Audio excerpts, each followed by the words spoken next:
Taro kortų žinutė tau, jeigu tu atsidūrei čia ir dabar, tai reiškia, tai neatsitiktinai, o korta sako, kad tu juk žinai. Tu žinai, kad buvo paslapčių. Tu žinai, kad tave apgaudinėjo. Ir tos apgaulės tęsiasi ilgą laiką. Tu žinai, kad tas žmogus pasielgė su tavim neteisingai.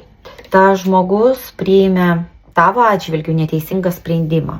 Tu tą žinojai ir tu tą žinojai jau galbūt netgi tam tikrą ilgą laikotarpį, bet tu savo nedrįsai apie tai kalbėti.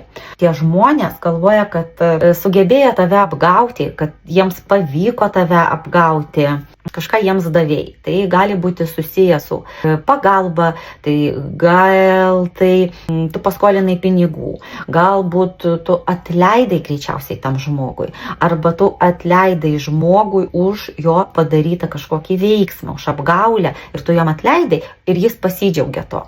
Ir šita istorija panaši, kad ten įsipynė, vardas galėtų prasidėti tų žmonių nuo raidės K arba B ir susijęs su skaičiumi 10, tai gali būti 10 mėnesis, 10 diena, kažkas susijęs su skaičiumi 10.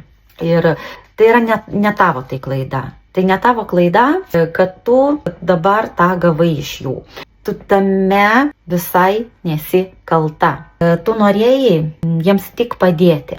Ir korta sako, kad į tavo gyvenimą ateina nauji pinigai, nauja pagalba, naujos perspektyvos, kurių tu galėtum siekti. Kieno istorija prasižaidžia šitą dėlionę, rašykite man komentaruose ir būtinai spauskit follow, taip išsaugosite savo šį dėlionę.